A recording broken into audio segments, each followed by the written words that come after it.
अस्सलाम वालेकुम students. Professor Aamir Afzal English learning और हिस्ट्री ऑफ इंग्लिश लिटरेचर की नेक्स्ट एज और नेक्स्ट जॉनरा के साथ आपके सामने। लास्ट टाइम हमने डिस्कस की थी मॉडर्न एज और मॉडर्न लिटरेचर के चंद एक ट्रेड्स, और मैंने लास्ट टाइम उसमें यह भी बताया था कि ट्रेड्स के बाद इंशाल्लाह हम लोग डिस्कस करेंगे इसके जॉनरा वाइज इसकी जो डेवलपमेंट है। आज जो पहली जॉनरा मैंने इसके लिए सिलेक्ट की है that is poetry. Modern poetry is a very rich genre in terms of themes, in terms of change in trends, in terms of change in techniques, vocabulary, language, style, everything. और उससे बढ़ के ये कि इसकी poetry जो modern poetry इसमें मुख्तलिफ सब एजेस आपको नज़र आएंगी। कुछ पोइट्स स्टार्ट में नज़र आएंगे, फिर आपको इसमें इमेजिस्ट्स अलग से नज़र आते हैं, आप इसमें जॉर्जियन पोइट्स आपको अलग से नज़र आएंगे, टी.एस. एलियट की ट्रेडिशन को मानने वाले अलग से नज़र आएंगे। सो अराउंड फर्स्ट 50 ईयर्स जो हैं उसमें आपको 4 से 5 अलग अलग ग्रुप्स जो हैं वो पोइट्स के वो नज़र आएंगे। मॉडर्न पोइट्री में और विक्टोरियन पोइट्री में फ़र्क क्या है? विक्टोरियन पोइट्री में से जो बहुत सारे ऐसे ट्रेंड्स हैं उनसे डिफ़र किया है, उनको चैलेंज किया है और उनसे क्लियर शिफ्ट नज़र आती है जब हम मॉडर्न पोइट्री में इस पे नज़र डालते हैं। मॉडर्न पोइट्री में वर्ड्स की चॉइस, वोकेबलरी, लैंग्वेज, सिंबल्स का इस्तेमाल बहुत ज़्यादा हुआ, साइकोलॉजिकल भी हो गई, और इसमें मीटर का यूजेज, इसमें टेक्निक्स का यूजेज, इसमें टाइप्स का यूजेज डिफरेंट हुआ। सो जो क्लासिकल पोइट्री है उसमें और विक्टोरियन पोइट्री से जो मॉडर्न पोइट्री है अपने थीम्स, अपनी टेक्निक दोनों के हवाले से डिफरेंट है। इस डिफरेंस को हम देखते हैं वन बाय वन जो हमारे पास एजेस आई हैं। This is the very first lecture on modern poetry. इसमें सिर्फ 3 बड़े पोइट्स मैंने सेलेक्ट किए हैं जो अर्ली एज के हैं। ये वो पोइट्स थे those were born somewhere in the Victorian age and but they wrote in the modern age. और इसके बाद फिर हम एज वाइज आगे चलते जाएंगे। The very first poet which comes in my mind that is Robert Bridges, who was born in 1840 and died in 1930.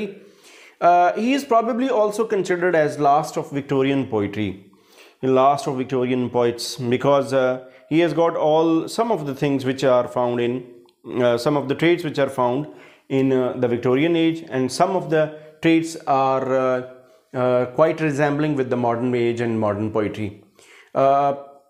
Basically ही belongs to the aristocratic class. तो इसने ज़्यादातर जो डिपिक्शन की है वो अरिस्टोक्रेटिक क्लास को की है।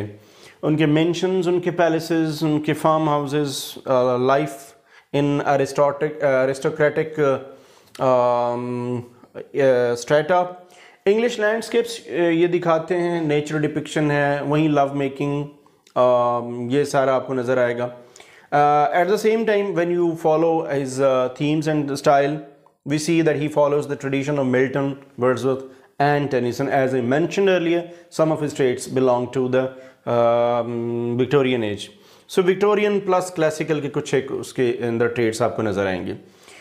2 बड़ी बातें इनके स्टाइल में नज़र आएंगी। एक इनका metrical innovations, और metrical innovations की एक वजह ये थी कि he has got a very deep love for lyrics. lyrics को ये बहुत ज़्यादा enjoy करते थे, पसंद करते थे और लाइक करते थे। Like his friend Hopkins, he followed the English prosody, ये एक इनका खासा है इंग्लिश स्टाइल में। The testament of beauty, passer by, London snow, the downs and the villager. बहुत ज़्यादा इन्होंने विलेजर इवन आपको ये पॉइंट नज़र आएगी। तो बहुत ज़्यादा जो लोअर क्लास है, डाउन ट्रॉडन तबका है, लोअर क्लास है, उनको बहुत ज़्यादा डिस्कस नहीं किया। He mainly focused on the elite class and the aristocratic class, and mainly concerned with the life and the issues of that class. Never bothered to think about the downtrodden or the lower class. So इनकी poetry में आपको एक खास class नज़र आएगी। If we move on to the next poet, that is Gerald Manley Hopkins, who was born in 1844, died in 1889. अच्छा, इनका एक जो सबसे बड़ा कंट्रीब्यूशन है पोइट्री में वो ये कि इन्होंने एक ख़ास टेक्निक, एक ख़ास रिदम इंट्रोड्यूस करवाया, that is the sprung rhythm. ये ही was the inventor of sprung rhythm. Sprung rhythm क्या है? Basically it is the accentual and alliterative जो है वो मेजर है। लैंगलैंड और स्केल्टन से इन्होंने वो ली थी। तो स्प्रंग रिदम बेसिकली इसमें दो करंट्स होते हैं, there are two currents, number one is that is under current and then over current. Meter जो है इसको मीटर जो होता है उसको बैक एंड फोर्थ मूवमेंट में रन किया जाता है, sometimes in the same line confronting a metric fruit by its opposite and sometimes in the other lines. तो एक लाइन से दूसरी लाइन में जो सेम मीटर रख के, तो इसको एक आप कह लें कि अल्टरनेट लाइंस के हिसाब से तो एक रिदम पैदा किया जाता है इसकी राइटिंग के अंदर। So he was that much innovative in his poetry, quite sensuous. बात जब सेंसुअसनेस की आती है तो कीट्स की बात होती है, just like Keats he was sensuous. His poetry shows his deep love for the introduction and inclusion of senses in the depiction of his themes. So he's sensuous and at the same time एक दो इनमें और बड़ी बातें नज़र आती हैं।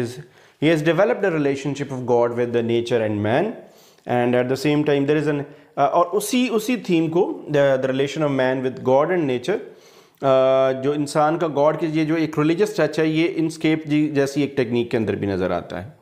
तो इनके अंदर आपको एक जो बड़ा पॉइंट है वो आपको नज़र आएगा इनका टेक्निक के हवाले से, दूसरा इनका सेंसुअसनेस टेक्निक में आता है, और इनका जो ज़्यादातर जो फोकस है वो रिलीजियस पोइट्री के ऊपर आपको नज़र आता है। Third point quite a minor one, लेकिन इनका जो सबसे बड़ा कमाल है वो इनका regional poetry. was born in 1859 and died in 1936। तो A.E. हाउसमैन जो है he belongs to श्रॉपशायर एरिया। जैसे आपने टॉमस हार्डी में देखा कि हार्डी की नॉवेल्स में आपको वेसेक्स नज़र आता है। वेसेक्स एक एरिया था, एक वैली थी to which Hardy belongs.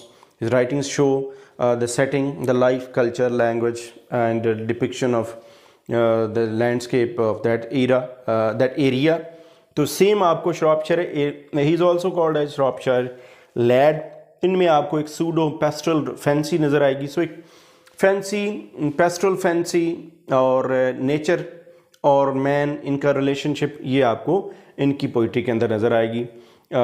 Mostly आपको नेचर डिपिक्शन नज़र आएगी जस्ट लाइक वर्ड्सवर्थ, लेकिन